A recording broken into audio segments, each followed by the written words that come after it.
अगर आज हमारा समाज असभ्य से सभ्यता की ओर लौटा है, सभ्य समाज बना है, तो उसका पूरा का पूरा श्रेय हमें एजुकेशन को देना पड़ेगा, शिक्षा को देना पड़ेगा। क्योंकि एक सभ्य समाज के निर्माण के लिए एजुकेशन की जरूरत होती है। मानव का नैतिक उत्थान है, उसका तर्क शक्ति तेज करना है, उसकी सभ्यता डेवलप करने के लिए हमें एजुकेशन की जरूरत होती है। और आज से नहीं, आज से हजारों साल पहले से सभ्य जब इंसान बना था, तो शिक्षा की वजह से ही वो सभ्यता की ओर लौटा था। अच्छी सभ्यता और अच्छे सभ्य जो इंसान था वो बन पाया था।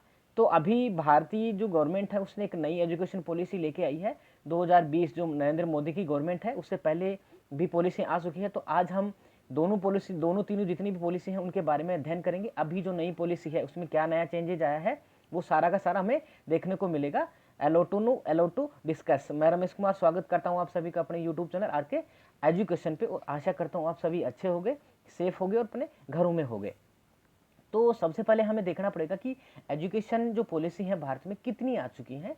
सबसे पहले 1968 में इंदिरा गांधी के टाइम पे आई थी, ठीक है। उसके बाद में 1986 में राजीव गांधी जी के टाइम पे आई थी। उसके 34 साल बाद में, यानी काफ़ी एक लंबा टाइम बीत गया है। उसके बाद में जो आज नई पॉलिसी आई है वो पॉलिसी अब आई है। इस पॉलिसी को कैबिनेट की मंजूरी मिल रही है, यानी अभी ये बिल है, जल्दी विधानसभा संसद में पारित होकर ये एक्ट का रूप ले लेगा। तो अभी जो पॉलिसी आई है 2020, इसके बारे में आज अपन खूब सारा डिस्क्राइब करेंगे। तो सबसे पहले हमें ये देखना होगा कि ये जो पॉलिसी है ये क्यों आई है। क्योंकि स्टार्ट से ये जो गवर्नमेंट है, बीजेपी गवर्नमेंट है, 2014 का जब इन्होंने चुनाव लड़ा था उसके मैनिफेस्टो में ये चीज़ उन्होंने जिक्र किया था कि हम शिक्षा की नई नीति लेके आएंगे। क्योंकि 1996 की काफ़ी पुरानी शिक्षा नीति हो गई थी। समय के अकॉर्डिंग इसका जो चेंजेज करना था वो काफ़ी ज़रूरी हो गया था। बाकी जो देश हैं, चाइना है, जापान है, अमेरिका है, वो हमसे काफ़ी एडवांस हो गए हैं एजुकेशन में। आज हम सिर्फ ऐसे रट्टू या रटने वाले तोते ही तैयार कर रहे हैं जो सिर्फ रटने का काम करते हैं। तो हमें एक नई एजुकेशन पॉलिसी लेके आएंगे जो विकसित देश लेके अपना रहे अपने देश में, उसके टक्कर की जो एजुकेशन पॉलिसी होगी, तभी तभी हम एक फ्यूचर का निर्माण कर पाएंगे, एक देश का निर्माण कर पाएंगे और एक सुनहरे पल का निर्माण हम कर पाएंगे। तो सबसे पहले इन्होंने क्या किया, एक TSR सुब्रमण्यम व्यक्ति थे जो एक्स कैबिनेट सेक्रेटरी थे, सॉरी। तो उनकी अध्यक्षता में एक कैबिनेट मिनिस्ट्री गठित करी, एक 5 सदस्यीय कमेटी गठित की गई, ठीक है। ये 2015 की बात है। उसके बाद में इन्होंने रिसर्च किया, काफ़ी अपनी रिपोर्ट बनाई। फिर ये रिपोर्ट जब प्रस्तुत की तो इस रिपोर्ट को जो अनुशंसाएं थी वो मानी नहीं गई। इसके बाद में एक दूसरी कमेटी थी कि कस्तूरंगन जी थे, ये साइंटिस्ट थे, ये इसरो के वैज्ञानिक थे। इन्होंने 2016 में इनको एक टीम का लीडर बनाया गया और इनको बोला गया कि आप एक एजुकेशन पॉलिसी के ऊपर काम करिए, एक रिपोर्ट प्रस्तुत करिए। तो इन्होंने क्या किया, पूरा काम किया और उसके बाद में 31 मई 2019 को एक रिपोर्ट बनाई। उस रिपोर्ट को 29 जुलाई 2020 को जो कैबिनेट मिनिस्ट्री है उसने एक्सेप्ट कर लिया। अभी ये देखो, ये कैबिनेट की मंजूरी मिली है इसको। इसके बाद में ये संसद के पटल पे रखी जाएगी, लोकसभा, राज्यसभा, फिर राष्ट्रपति की साइन होके फिर ये जो एक्ट है, ये बिल है जो एक्ट में परिवर्तन हो जाएगा। अब एक्चुअली इसमें है क्या वो अपन पहले पढ़ते हैं। सबसे पहला जो सबसे बड़ा चेंजेज है वो HDR मिनिस्ट्री यानी मानव संसाधन मंत्रालय, जो हमारे शिक्षा मंत्रालय का नाम था, उसका नाम बदलकर शिक्षा मंत्रालय कर दिया गया था। क्योंकि एक्चुअली होता ये है कि हम क्या था, मानव को एक संसाधन के रूप में देखते हैं। मानव जो है एक संसाधन है, उसी को रूप में देखते हैं। और वैसे भी इंडिया में तो ह्यूमन जो रिसोर्सेज है वो बहुत ही लार्ज नंबर पे है। अगर हम अच्छी शिक्षा देके अगर उसको काम में ले पाए तो हम आज दुनिया की टक्कर के जो बड़े बड़े देश हैं उनको टक्कर देने वाले देश बन सकते हैं। क्लियर। तो पहला चेंजेज हो गया, जो डिपार्टमेंट है उसका नाम उन्होंने चेंज कर दिया गया है। अब दूसरा जो आता है वो सबसे इंपॉर्टेंट है। पहले क्या होता था, 10+2 का फॉर्मूला आता था, ठीक है। इसके बाद में इस 10+2 के फॉर्मूलों को बंद कर दिया गया। अब जो नया फॉर्मूला आया है वो 5+3+3+4 का फॉर्मूला है। इसका मतलब 5 यानी जो स्टार्ट के 5 है उसमें 3 साल प्राइमरी स्कूल के और फर्स्ट और सेकंड साल 5 साल निकल के, फिर 2-3 साल हैं वो 3-4-5 क्लास होती है। फिर जो 3 है वो 6 to 8 है और जो 4 साल है वो 9 to 12 तक आती है। तो हम एक एक को देखते हैं कि इनमें क्या क्या नए नए चेंजेस होते गए हैं। जो A नंबर का है, जो पहला देखते हैं वो प्राइमरी यानी 5 का जो है वो प्राइमरी, 3 साल प्राइमरी होगी, आंगनबाड़ी में या प्राइमरी स्कूल में बच्चा कहीं भी पढ़ेगा। उसके बाद में 1+2 यानी पहली क्लास और दूसरी क्लास ये बच्चा स्कूल में पढ़ेगा। ये जो क्लास होंगी ये इनकी देखो थ्योरेटिकल नॉलेज नहीं दिया जाएगा इसमें। एक्चुअली अभी थोड़ा सा चेंजेज इसमें ये आया है कि ये क्लास जो है इनको फाउंडेशन स्टेज कहा गया है। फाउंडेशन स्टेज का मतलब होता है बच्चे की नींव को मजबूत करना, क्योंकि जब भी किसी हवेली या किसी भी मकान की या किसी बिल्डिंग की नींव मजबूत होगी ना तो वो गिरेगी नहीं हजारों साल तक। तो यही हम करना चाह रहे हैं, हमारी एजुकेशन सिस्टम में करना चाह रहे हैं, बच्चे को नींव जो है ना वो मजबूत करेंगे। इसलिए जो पहला जो स्टेज है वो फाउंडेशन स्टेज है। इसमें जो बच्चा पढ़ेगा, जो सीखेगा, लर्निंग जो है वो बच्चे की स्पोर्ट्स और जो अदर एक्टिविटी है उसके साथ में, देखो खेल के साथ में सीखेगा, कुछ करके सीखेगा, प्रैक्टिकल करके सीखेगा, देख कर सीखेगा, या कहीं जो पैलेस है उस पैलेस के बारे में जाना है तो वहां जाके घूम के सीखेगा। यानी पूरा पूरा प्रैक्टिकल बेस पे है, जिससे बच्चे का जो माइंड है वो मैच्योरिटी की ओर बढ़े। ठीक है, और ये जो सारी पॉलिसीज है वो एनसीईआरटी बनाएगी। उसके बाद में दूसरा स्टेज आएगा 3 to 5 क्लास, यानी तीसरे से पांचवी क्लास में बच्चे को सब्जेक्ट का नॉलेज दिया जाएगा।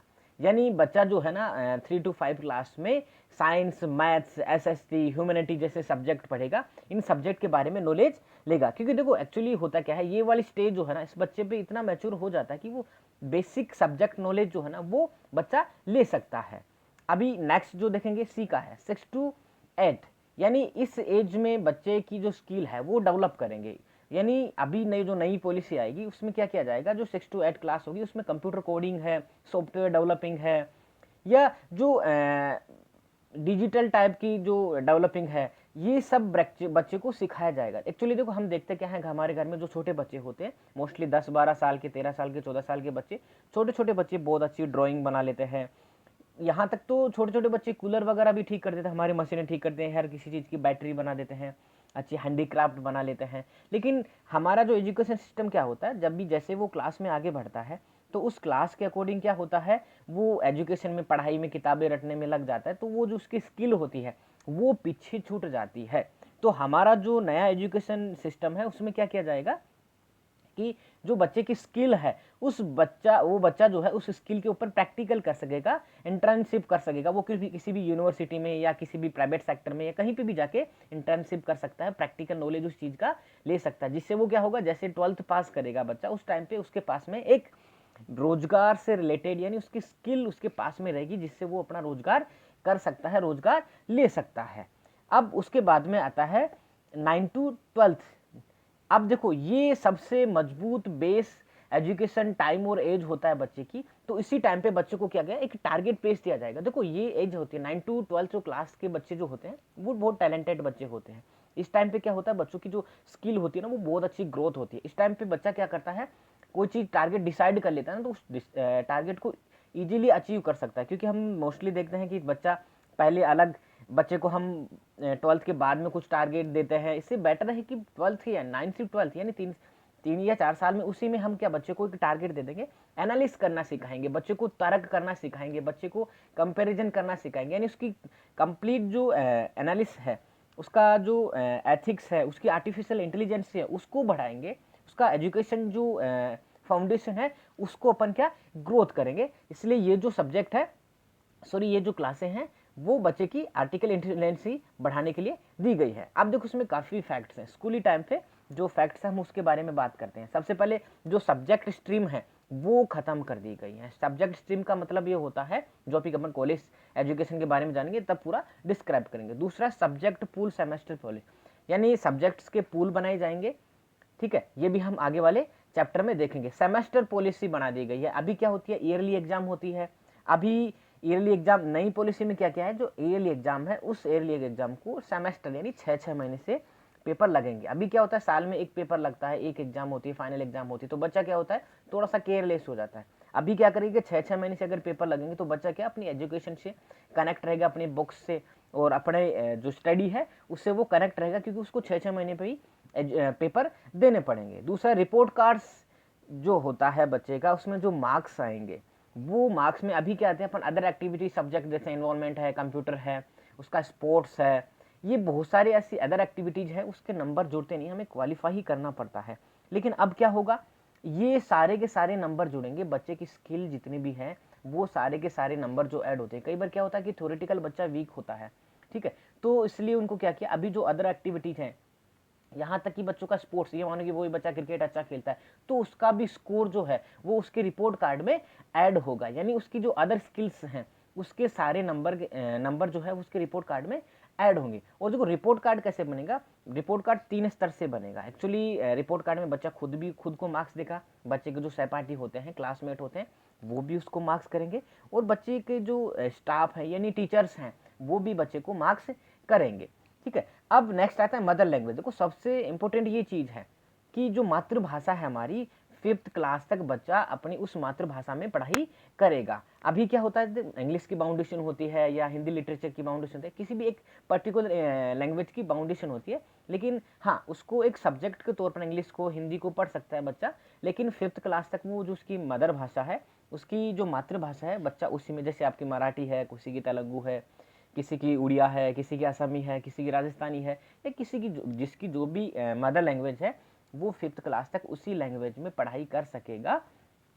अब है लर्निंग प्रोग्राम फॉर पेरेंट्स। देखो पेरेंट्स के लिए भी लर्निंग प्रोग्राम है। देखो ये वीडियो अगर आप पेरेंट्स हो या आप कंपटीशन तैयारी कर रहे हो या बच्चे के भाई वगैरह हो या स्टूडेंट हो, आप सबके लिए बहुत ही ज़रूरी है इसको देखना, ये एजुकेशन पॉलिसी जानना, क्योंकि आपके लिए या आपके भाई बहनों के लिए, आपके बच्चों के लिए या आपके साथी के लिए ये जो पॉलिसी है वो काम की है, क्योंकि ये जो नई पॉलिसी है वो चेंजेस आने वाली है और ये सब आपके जानना जरूरी बहुत है। लर्निंग प्रोग्राम फॉर पेरेंट्स का मतलब ये हो गया कि जो बच्चों को कैसे सिखाया जाए, घर में भी बच्चे एजुकेटेड रहेंगे तो बच्चों को कैसे सिखाया जाए, किस चीज़ से सिखाया जाए, कौन से स्किल उनके साथ में डेवलप किए जाए, ये सारे के सारे पेरेंट्स को भी सिखाया जाएगा। तो पेरेंट्स के लिए भी लर्निंग प्रोग्राम्स वो डेवलप किए जाएंगे। ठीक है, अब आते हैं ग्रेजुएशन पे। अपन देखो ग्रेजुएशन के लिए सीधा सा सबसे पहले अभी क्या होता है, जैसे ग्रेजुएशन में अपन 12th पास करते हैं, 12th पास के बाद हमारे जो मार्क्स होते हैं, मार्क्स के अकॉर्डिंग हमारी मेरिट बन जाती है। ठीक है, तो मेरिट के बेस पर हमारा एडमिशन हो जाता है, किसी भी कॉलेज में एडमिशन हो। लेकिन अभी थोड़ा सा चेंजेज कर दिया, अभी क्या एंट्रेंस एग्जाम लगेगा ऑल इंडिया का, जो एनटीए लेगी और जो इच्छुक होगा वो पेपर दे सकेगा। उसमें क्या क्या एंट्रेंस एग्जाम में जितने भी मार्क्स आएंगे वो प्लस उसके जो 12th के मार्क्स हैं वो जुड़कर जितने मार्क्स आएंगे उसके अकॉर्डिंग उसका कॉलेज में, किसी भी गवर्नमेंट कॉलेज में उसका एडमिशन हो जाएगा। ठीक है, अब आती है स्ट्रीम पॉलिसी। अभी हमने बात की थी स्ट्रीम पॉलिसी। स्ट्रीम पॉलिसी का मतलब ये हो गया कि एक मेजर सब्जेक्ट होगा, एक माइनर सब्जेक्ट का। अभी इतने दिन में क्या आ रहे थे, हम 3 सब्जेक्ट पढ़ते आ रहे हैं। मोस्टली देखा जाए तो 3 संकाय होते हैं हमारे, आर्ट्स, कॉमर्स और साइंस होते हैं। आर्ट्स लिए तो आर्ट्स ही पढ़ेंगे, कॉमर्स लिए तो कॉमर्स पढ़ेंगे, साइंस लिए तो अपन साइंस पढ़ेंगे। लेकिन एक्चुअली अभी स्ट्रीम प्रणाली कर दी, ये खत्म कर दी। इसका मतलब ये हो गया कि आप साइंस के स्टूडेंट, आपको फिजिक्स पसंद है, ठीक है, अब फिजिक्स आप पढ़ रहे हो तो आपको केमिस्ट्री बायो भी पढ़नी पड़ेगी या केमिस्ट्री मैथ पढ़नी पड़ेगी। लेकिन अभी ऐसा नहीं, आप फिजिक्स पढ़ रहे हो तो स्ट्रीम प्रणाली खत्म करने के बाद में आप हिस्ट्री भी पढ़ सकते हो, इंग्लिश लिटरेचर भी पढ़ सकते हो, वो आपका माइनर सब्जेक्ट में आ जाएगा। आपका मेजर सब्जेक्ट जो है वो फिजिक्स हो जाएगा, आपका माइनर सब्जेक्ट आपका हिस्ट्री या जो भी हो जाएगा वो दूसरा सब्जेक्ट हो जाएगा। तो एक्चुअली ये क्या गया, एक सब्जेक्ट्स पूल बना दिया जाएगा। ये जरूरी नहीं कि कॉमर्स का बच्चा कॉमर्स ही पढ़ेगा, वो आर्ट्स और साइंस के जो सब्जेक्ट है वो भी ले लिए जाएंगे, लेकिन जो उसका मेजर सब्जेक्ट होगा उस मेजर सब्जेक्ट के अकॉर्डिंग उसको डिग्री दे दी जाएगी। तो ये नया फॉर्मूला है। और इसमें एक चीज़ और है कि जैसे अभी आपने 1 साल किसी सब्जेक्ट के साथ में किया है, ठीक है, और वो आप सब्जेक्ट नहीं समझ में बैठ रहा, तो आप उस सब्जेक्ट से टेक डाउन कर सकते हैं, सब्जेक्ट को हटा सकते हैं, दूसरा सब्जेक्ट आप चूज कर सकते हैं। वो एक्चुअली आपका जो रिपोर्ट कार्ड होगा, रिपोर्ट कार्ड में आपके जो मार्क्स हैं, आपके जो स्कोर होंगे वो ऐड हो जाएंगे, जिसके बारे में हम भाई जानेंगे। अब सबसे जो इम्पोर्टेंट है वो मल्टीप्लाई एंट्री एंड एग्जिट का है। यही मल्टीप्लाई एंट्री और एग्जिट का मतलब ये हो गया कि अभी जैसे हम डिग्री करते हैं, 3 साल की होती है या 4 साल की हम डिग्री कर रहे होते हैं, तो मानो कि हम 1 साल पढ़ाई करके छोड़ देते हैं या 2 साल पढ़ाई करके छोड़ देते हैं, या कोई भी सिचुएशन होती है उसके अकॉर्डिंग हम पढ़ाई नहीं कर पाते हैं। लेकिन अब ऐसा नहीं हो पाएगा। अगर आपने 1 साल पढ़ाई कर ली है, उसके पेपर दिए हैं, आपकी मार्कशीट आ गई है, तो 1 साल जो पढ़ाई होगी उसका आपको सर्टिफिकेट मिलेगा। 2 साल आपने पढ़ाई की है सेकंड ईयर तक, तो उसका आपका डिप्लोमा मिलेगा। और 3 साल या 4 साल आपने पढ़ाई की है जो उस डिग्री के अकॉर्डिंग, यानी आपने कौन सी डिग्री कर रहे हैं, कितने साल की डिग्री कर रहे हैं, तो उस ईयर के बाद में आपको डिग्री मिलेगा। मतलब ये हो गया कि आपने 1 साल पढ़ाई की, ठीक है, आपने ये सोचो कि आपने 1 साल लॉ की पढ़ाई की, फिर आपको लगा नहीं सब्जेक्ट मुझे बैठा नहीं, मुझे दूसरा कुछ करना है, तो आप उसको छोड़ के आप दूसरी बीटेक कर सकते हो या किसी और सब्जेक्ट में जा सकते हो। दूसरा, आपका जो लॉ किया हुआ है जो वो वेस्ट नहीं जाएगा। एक्चुअली आपका एक रिपोर्ट कार्ड बनेगा, ठीक है। उस रिपोर्ट कार्ड में आपकी जो सर्टिफिकेट हैं वो आपको 1 साल का सर्टिफिकेट मिल जाएगा। सर्टिफिकेट का जो स्कोर होगा, जो भी होगा आपका कोडिंग सिस्टम होगा, वो स्कोर आपका उस आपका जो अकाउंट होगा, ऑनलाइन अकाउंट होगा, उस ऑनलाइन अकाउंट में आपके ऐड हो जाएंगे। यानी आपको 1 साल का भी सर्टिफिकेट मिल जाएगा, वो भी आपके लिए वैलिड होगा। ठीक है। नेक्स्ट होगा पीएचडी। जो आप अभी करते हैं उसके लिए हमें एमफिल करना पड़ता है एमए के बाद में, लेकिन अभी हमें एमफिल की कंपलसेशन जो हटा दी गई है। एमए के बाद में हम सीधे ही पीएचडी कर सकते हैं। ठीक है। अब इससे रिलेटेड काफ़ी और टॉपिक्स हैं जिनको हम क्लियर करते हैं। पहला है academic bank of credit card, जिसकी अभी अब बात कर रहे हैं। Academic bank of credit card ये होता है कि आपका एक क्रेडिट कार्ड अकाउंट्स बनेगा, bank of credit card account बनेगा। उसमें क्या होता है, आपकी जितनी भी अचीवमेंट्स हैं एकेडमिक, यानी जो आपकी क्वालिफिकेशंस होंगी, आपने जैसे 1 साल में जो सब्जेक्ट लिया वो बाद में छोड़ा था, या आपने 2 साल की डिप्लोमा लेके छोड़ा था, तो वो वेस्ट नहीं जाएंगे। उसके सारे के सारे स्कोर जो है वो आपके बैंक में जमा हो जाएंगे, आपके उस अकाउंट में जमा होंगे। जब भी आप कहीं जॉब के लिए जाओगे तो वो आपका जो अकाउंट होगा, जो आपका जो बैंक होगा, उसके बेस पे दे के आपके स्कोरिंग वगैरह वो आपको जज करेंगे। आपके जो इंटरव्यूअर वगैरह होंगे वो आपको उसी के बेस पे जज करेंगे। ठीक है। अब नेक्स्ट है one nation one education policy. देखो ये होना भी चाहिए। पूरा का पूरा देश है तो पूरा देश है तो क्या एक भावनाहीन भावना होती है कि कोई कहता है कि मैं वहाँ पढ़ रहा हूँ, टॉपर कॉलेज है या टॉपर सिलेबस है, या मैं वहाँ पढ़ रहा हूँ, तो एक कंपैरिजन की भावना आती है। अब वो खत्म हो गई है। एक नेशन एक पॉलिसी, यानी पूरे देश में एक एजुकेशन पॉलिसी चलेगी। ऑल यूनिवर्सिटी सेम क्राइटेरिया, यानी सारी जो यूनिवर्सिटी हैं, प्राइवेट यूनिवर्सिटी हो, गवर्नमेंट यूनिवर्सिटी या डीम्ड यूनिवर्सिटी हो, कोई भी यूनिवर्सिटी हो, सबके सब का जो होता है वो एक क्राइटेरिया होगा। सबके सब सारे के सारे समान सिलेबस चलेंगे। वहाँ जितने भी मानक होंगे सब के सब सेम चलेंगे। यानी आपको ये नहीं होना पड़ेगा कि आपने उस यूनिवर्सिटी से पढ़ाई नहीं की, उसका सिलेबस अच्छा है या उसके जो क्राइटेरियाज हैं वो अच्छे हैं, ऐसा कुछ नहीं है। आपको ऑल इंडिया में सेम एजुकेशन सिस्टम मिलेगा। ठीक है। अब जो सिंगल हायर एजुकेशन ऑर्गेनाइजेशन, जितने भी हायर एजुकेशन ऑर्गेनाइजेशन है, जो जैसे यूजीसी है या एनटीए है, आरटीई है, जितने भी जो ऑर्गेनाइजेशन है, एजुकेशन के ऑर्गेनाइजेशन है, वो सारे के सारे खत्म कर दिए जाएंगे और सिंगल एक ऑर्गेनाइजेशन होगा सेंटर लेवल पे, जो पूरे के पूरे जो सिस्टम है, एजुकेशन सिस्टम, उसको कमांड करेगा। ठीक है। नेशनल रिसर्च फाउंडेशन की स्थापना की जाएगी। एक नेशनल रिसर्च फाउंडेशन होगा, उसकी स्थापना की जाएगी। वो एजुकेशन के ऊपर ये नई नई रिसर्च करेगा कि क्या हमें लागू करनी है, क्या नहीं लागू करनी है, क्या गलत है, क्या सही, ये चीज़ें वो क्लियर करता रहेगा। मतलब मैन बेस जो है ना, वो स्टूडेंट्स का एथिक्स, यानी नैतिक उत्थान जो है, नैतिक बढ़ावा करना, वो करना है। कॉन्स्टिट्यूशन एजुकेशन देनी है उसको, नैतिक शिक्षा, और जो कॉन्स्टिट्यूशनली शिक्षा जो है वो बच्चे को देना है। अब कुछ और टॉपिक्स रह जाते हैं, उनको भी हम क्लियर कर लेते हैं। पहला है फी कंट्रोल। देखो एक्चुअली फी अभी क्या होती है, अलग अलग कॉलेज, अलग अलग स्कूल, अलग यूनिवर्सिटी में अलग अलग होती है, लेकिन अभी क्या हो जाता है, गवर्नमेंट क्या करेगी, फीस का मानक जो है ना वो तय कर देगी कि इतनी फीस से आप ज़्यादा नहीं ले सकते इस अकॉर्डिंग। हाँ, एक चीज़ और रह गई थी उसमें, एक्चुअली जो लीगल यूनिवर्सिटीज और जो मेडिकल यूनिवर्सिटीज़ हैं, उनको इन सब से बाहर रखा गया है, क्योंकि उनका जो सिलेबस है या उनका जो पैटर्न है वो थोड़ा अलग है, तो इसको एक बार उनको बाहर रखा गया है। हाँ, तो फीस कंट्रोल पे आते हैं अपन। फी कंट्रोल तो सरकार ने मानक तय कर देंगे कि इतनी फीस से आप ज़्यादा फीस नहीं ले सकेंगे, तो वो फीस पे भी एक ब्रेक लगेगा। जो कमज़ोर तबके के बच्चे हैं वो भी अच्छे कॉलेज में, अच्छी यूनिवर्सिटीज़ में पढ़ पाएंगे। क्लियर। अब आता है बीएड कॉलेज जो हैं, अभी जो हम बीएड कर पा रहे हैं, जो नेशनल जो टीचर्स ट्रेनिंग वगैरह का जो प्लान होता है, या जो टीचर्स होते हैं, उस पर भी काफ़ी काम कर रहे हैं। देखो बच्चा है, स्टूडेंट्स है, टीचर्स है और पेरेंट्स है, तीनों पे गवर्नमेंट काम कर रही है, तो टीचर्स पे भी काम कर रही है। अच्छे डेवलपमेंटिंग टीचर देंगे, स्किल डेवलप वाले टीचर उनको दिए जाएंगे। तो अभी जो बीएड कॉलेज हैं वो लगता है कि वो ख़त्म कर देंगे, और जो आपकी कॉलेज होगी 3 साल की, उसी के साथ में 1 साल का जो कोर्स होगा, उस कोर्स के साथ में आपको बीएड की डिग्री दी जाएगी। अब नेक्स्ट जो है, जो पहले देखो एजुकेशन का 4.3 के आसपास का जो इन्वेस्टमेंट था वो किया जा रहा था जीडीपी का, अब नया इन्वेस्टमेंट वो होगा, वो 6%, जीडीपी का 6% जो है वो एजुकेशन पे खर्च किया जा रहा है। काफ़ी टाइम से कोठारो आयोग मान लो या कोई से भी आयोग मान लो, सब ने ये सिफारिश की थी कि जो जीडीपी है उसका 6% के आसपास का जो एजुकेशन पे खर्च करना है वो किया जाएगा। दूसरा नेक्स्ट है टॉप यूनिवर्सिटी है, वर्ल्ड की जो टॉप यूनिवर्सिटी है वो भारत में अपना कैंपस खोल सकें। देखो टॉप यूनिवर्सिटी होंगी वो ही अपना कैंपस खोल पाएंगी, और अपने जो सिलेबस है अकॉर्डिंग तो मानक इंडिया गवर्नमेंट के अकॉर्डिंग चलना पड़ेगा, लेकिन अपने कैंपस जो है वो खोल पाएगी। और टीचर ट्रेनिंग प्लान, यानी जो अभी देखो स्टूडेंट पे काम कर लिया, पेरेंट्स पे काम करें, तो टीचर्स पे भी काम करेंगे।